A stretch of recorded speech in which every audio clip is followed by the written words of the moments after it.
YCP అధికారంలో ఉన్న సమయంలో తిరుమలలో లెక్కలేనన్ని అక్రమాలు జరిగాయనేది వాస్తవం. అందులో అన్నప్రసాదంలో నాణ్యతా లోపం, దర్శనం టికెట్ల కేటాయింపు, లడ్డు ప్రసాదంలో కల్తీ నెయ్యి వినియోగం, పరకామణి చోరీ ఇలా ఎన్నో ఉన్నాయి. ఈ కేసుల్లో ఇప్పుడు వైసీపీ పెద్దలు విచారణ ఎదుర్కొంటున్నారు కూడా. అయితే ఇక్కడే ఓ విషయం సింఘాల్ మెడకు చుట్టుకుంటోంది. గతంలో జరిగిన తప్పులకు వైసీపీ పెద్దలతో పాటు టీటీడీ చైర్మన్, పాలక మండలి సభ్యులతో పాటు అవినీతి ఆపని అధికారులు కూడా నిందితులే.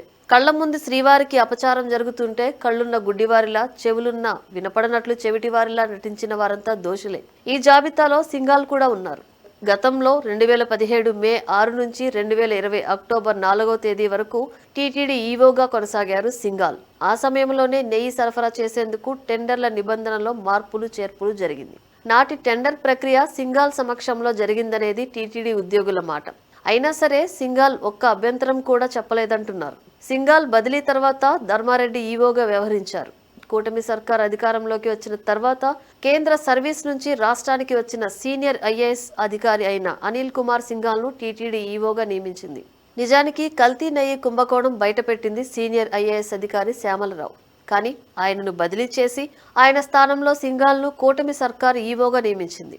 నిజానికి శ్యామలరావును ఎందుకు బదిలీ చేశారంటే అందుకు ఈవో, చైర్మన్ మధ్య ఆధిపత్య పోరును సాకుగా చెబుతున్నారు.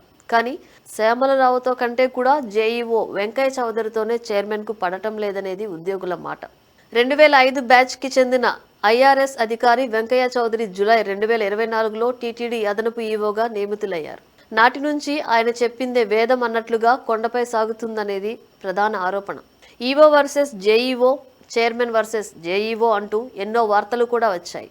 అయితే ప్రభుత్వం మాత్రం అనూహ్యంగా ఈవో శ్యామలరావును బదిలీ చేసింది. అసలు శ్యామలరావును ఎందుకు తప్పించారనేది ఇప్పటికీ జవాబు తెలియని ప్రశ్న. కల్తీ నెయ్యి కుంభకోణం జరిగిన సమయంలో ఈవోగా సింఘాల్ ఉన్నారనేది బహిరంగ రహస్యం. అన్నీ తెలిసి కూడా సింఘాల్ను ఈవోగా మళ్లీ ఎందుకు నియమించారనే విషయం ఇప్పటికీ అర్థం కావటం లేదంటున్నారు టీటీడీ ఉద్యోగులు.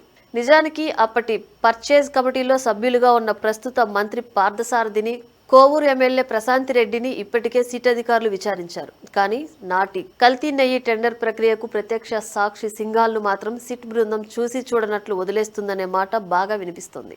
అసలు సింఘాల్ను కాపాడుతున్న పెద్దలెవరు అనేది ఇప్పుడు హాట్ టాపిక్.